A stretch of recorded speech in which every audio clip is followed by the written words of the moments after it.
Welcome to the Integrated Math 3 Unit 1 Review, Part 2, questions 12 through 25. All right, let's begin. It says to classify each polynomial function in the table as an even function, an odd function, or neither. So recall that to be an even function, all exponents must be even. To be an odd function, all exponents must be odd, and otherwise it's neither.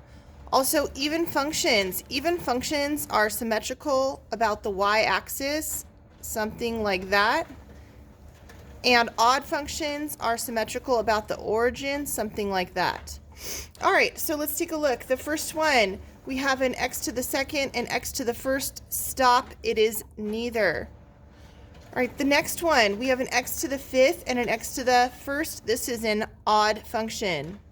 Next, we have an x to the second, and if you're stuck, this is an x to the 0 power. Both of those are even, so this is an even function. And then finally, we have an x to the third and an x to the 0 power, one even, one odd. This is neither. All right, we are skipping number 13, the binomial distribution. That is not an enhanced, or that is an enhanced only topic. All right, Javier divided this polynomial by x plus 3, but his solution is incorrect. Javier's work is shown below. In which line is Javier's first mistake? All right, sometimes it's easier for us just to go ahead and do the work ourselves, so that's what I'm going to do. I'm going to divide x plus 3 into x cubed minus x squared minus 5x plus 1. No need for a placeholder here. All right. So let's take a look if he has the question written down correctly. Yes, he does. All right, next, we're thinking what would we need to multiply x by to get x to the third? And that would be x squared. So we multiply x squared to both of these. We get x to the third plus 3x squared. Now, we switch the signs, and those will cancel. So we have negative 4x squared minus 5x. Comparing his, I don't see an error yet. The only difference is he put his minus sign out front, which is perfectly fine. He's going to distribute it through. He subtracted correctly and has negative 4x and negative 5x, just as I do. All right, next I have to think, what do I need to multiply x by to get negative 4x squared? And it would be negative 4x. And he has the same value here. Multiply that back, we get negative 4x squared minus 12x, as he has here.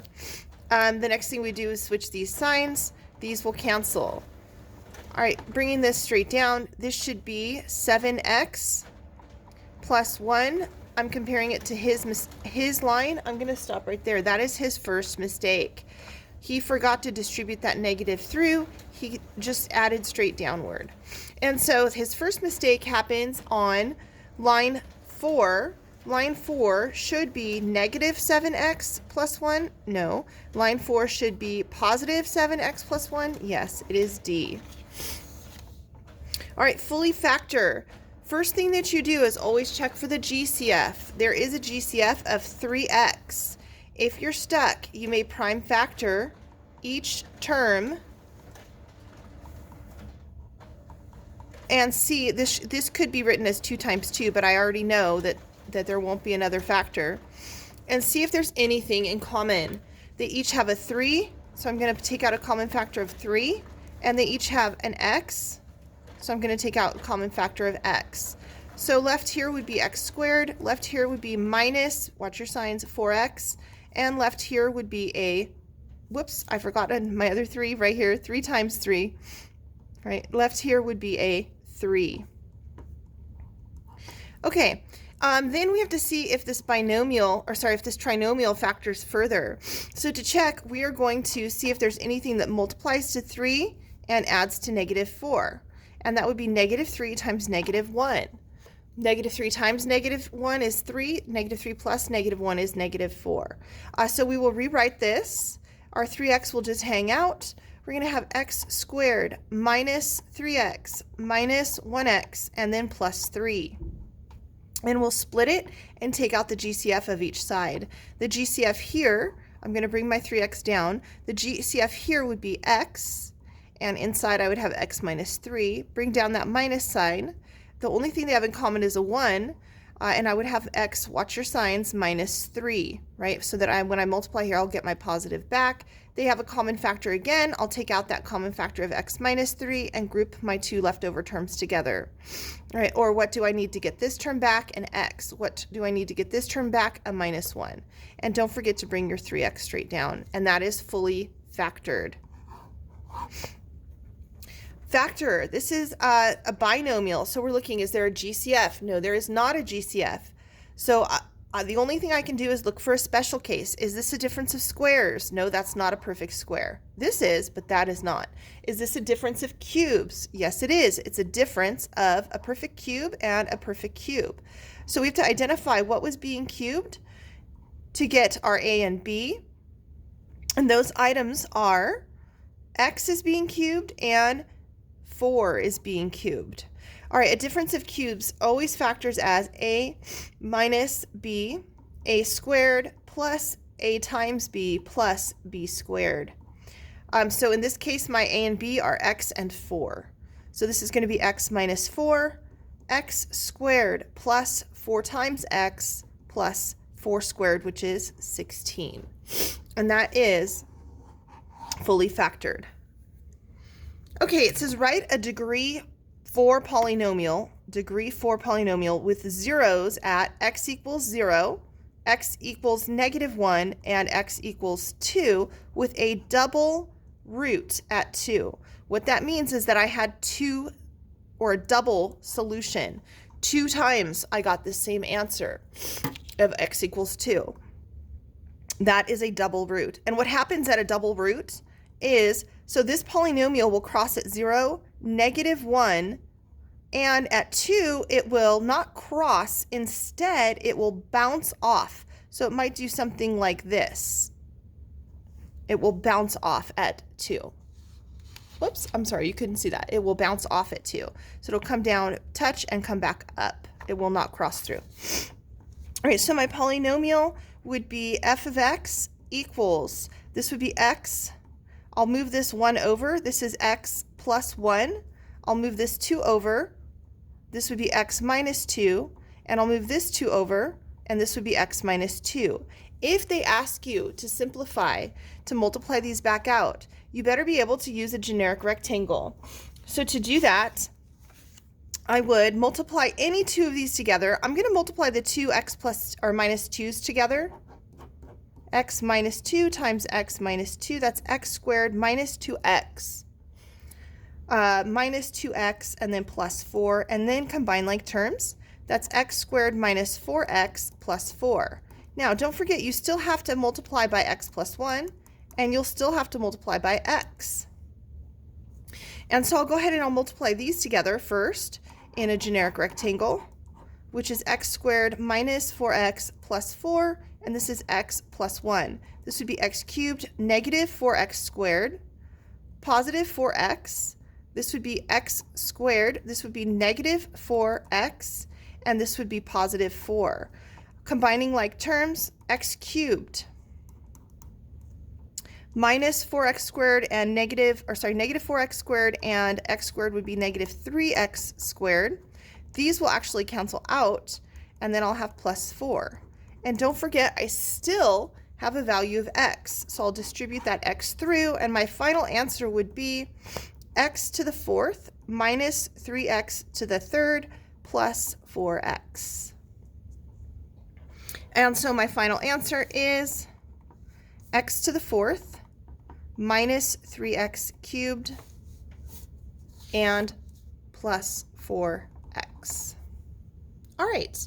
Okay, let's go ahead and flip it over. Number 18. Samantha identified the graph below as a polynomial function, 1, 2, 3 roots. This is a degree 3 polynomial. So right away I can see that Samantha is incorrect because this changes directions 1, 2, 3, 4 times. So this must be a degree 4 polynomial. In addition to that, I know that this is called a double root. Right? Whenever the graph touches the axis and bounces off, there were actually two solutions.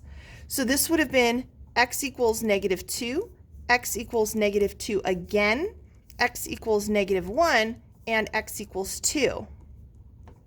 And so her error, why Samantha is incorrect, her error was not recognizing this double root, right? Instead, she should have had her polynomial as f of x equals x plus 2, x plus 2, x plus 1, and x minus 2. That should have been her polynomial. All right, list all possible rational roots. Rational roots are the rational roots theorem. This is our A0, which will generate my values of P. This is my AN, which will generate my values of Q.